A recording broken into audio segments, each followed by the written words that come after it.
Hey guys, Sean here. Welcome to the F1 Word and to a roundup of some of the news stories from the world of Formula 1 over the last few days. Kicking us off then, and Ferrari are apparently ready to replace Kimi Raikkonen in 2019 with Charles Leclerc. Reports back in Canada suggested that Raikkonen, who is out of contract at the end of this season, was set to stay on for one more year as Sebastian Vettel's teammate. However, it was reported yesterday that Ferrari are now leaning towards the idea of putting their future star in that Ferrari as early as next season. It is also believed that Ferrari have considered replacing Raikkonen with Daniel Ricciardo. However, they decided that the cost of hiring the Australian would be too high when added to Sebastian Vettel's wages, thus leaving the team with the choice of either Raikkonen or Leclerc. On Thursday, Raikkonen was asked by motorsport.com about his future and the possibility of extending his F1 career, to which the Finn simply stated that he was not any different to 1 week, 2 weeks, a month ago. Now, Charles Leclerc spoke about the possibility of becoming a future Ferrari driver back at the Canadian Grand Prix, with the youngster saying, "It only makes me smile, but on the other hand, it doesn't feel realistic for now. When it will be time to think about next year, I will think about it, and hopefully we have an opportunity to take that seat." Should Ferrari opt to take Leclerc next season, he would become the first driver from the Ferrari Academy to make it into a Formula 1 race seat with the Scuderia. So let's make this story the subject of this week's question then. If you were in Ferrari's position, would you keep Kimi Raikkonen for one more year or promote Leclerc to the team? Let me know your thoughts in the comment section down below. Mercedes may have to delay the introduction of their new engine upgrade once again this weekend. The Silver Arrows were expected to take their new units to Canada, however delayed them due to concerns over their reliability. It now looks as though it could happen again, with the team set to make a final decision following FP1 later today. It is expected that, should the upgrade not be introduced, Mercedes-powered cars will take engine changes, but only replacing old Spec 1 units with fresh ones of the same specification. Talking about that and the delay, Valtteri Bottas said, "This season is extremely close. Any game we can get is extremely important if we are to win the title. Every tenth is crucial. We need to take some kind of new engine. The current engine is 7 races old. We very much want to run the new engines. We need to confirm tomorrow whether we can or not." Lewis Hamilton said he was not concerned by the delay and reiterated that he still has faith in the team. The world champion stated, "Let's just wait and see. I've been on the phone to Andy Cowell last week and into this week, and I have absolute full confidence in him and the guys.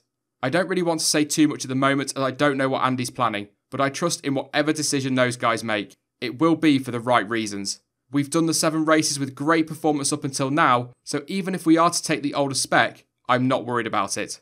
All eyes will undoubtedly be on Mercedes during and after FP1 later today to see just what decision is made and what impact that could have on the team's weekend.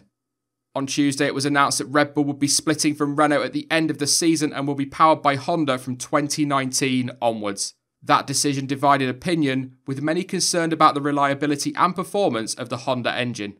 However, Max Verstappen has said that he is excited by the decision following a visit to the Honda factory in Japan. He also cited the performance of Honda's power unit upgrade at the Canadian Grand Prix as evidence of the manufacturer's progress. Verstappen stated, "It looked very nice, the facility. It was good to walk around to see the difference between Honda and Renault factory. It was quite impressive how they build up all the facilities, the dynos and stuff. It looked efficient. It was a nice day. Looking at the performance they showed this year, the improvements they made, especially in Canada again, it looked all very positive. They keep developing. They keep putting people in the right places. I believe in it, and the team clearly believes in it because they signed the deal. And it's exciting as well. You have basically Honda working for Red Bull and Toro Rosso only, so it's purely designed around your car. That also is very good."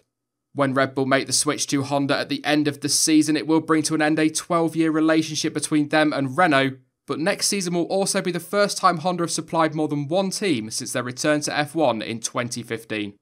Earlier this week, it was reported that staff at McLaren were set to revolt and had approached ex-boss Martin Whitmarsh to steady the ship. Whitmarsh also launched heavy criticism at the team, its structure, their current plight, and their future plans. However, McLaren have come out and dismissed the criticism levelled at them by Whitmarsh, describing it as ill-judged and ill-informed.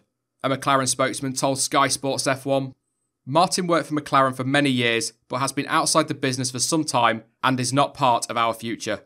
What he said was ill-judged and ill-informed in our view, but he is entitled to his opinion. There are high expectations in the team, and we won't compromise those high expectations. Everyone at McLaren is working tremendously hard and is focused on the future, not the past. McLaren had a decent start to the 2018 season, however have struggled at the last 2 races, with Fernando Alonso retiring from both with mechanical issues and Stoffel Van Dorn failing to score.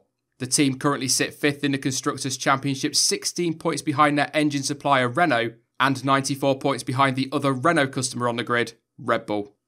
And finally, Fernando Alonso has admitted that he has not fully recovered from his win at Le Mans last weekend. The Spaniard claimed victory, the second part of the famous Triple Crown of course, alongside teammates Sebastian Buemi and Kazuki Nakajima. But talking in Thursday's press conference, the double world champion said, "It definitely was demanding physically. Every time you jump in the car, you do 2.5 Formula 1 Grand Prix. And then you don't have 2 weeks to recover. You have 4 hours to recover. And then you get back into the car. So it was demanding, it was fun at the same time. The adrenaline keeps you awake basically all night. I slept an hour and a half more or less, half asleep, because I was controlling the times through the night. It was a nice experience. Obviously, I did the Daytona 24 hours in January to get experience and practice how the 24-hour races were in terms of physical demands and mental demands as well. Everything was under control." Having secured victory at Le Mans, Alonso is now just 1 Indy 500 victory away from achieving his aim of securing that Triple Crown. That is it for this week's news roundup. I will be back tomorrow with the qualifying report. And don't forget that there will be no pre-race live stream for obvious reasons, but we will be live shortly after the French Grand Prix for the race debrief. In the meantime, though, you can follow me on social media. Links to Twitter, Instagram, Facebook and to Discord are all in the description down below. But as ever, thank you for watching. I've been Sean. This has been the F1 Word, and until next time, goodbye.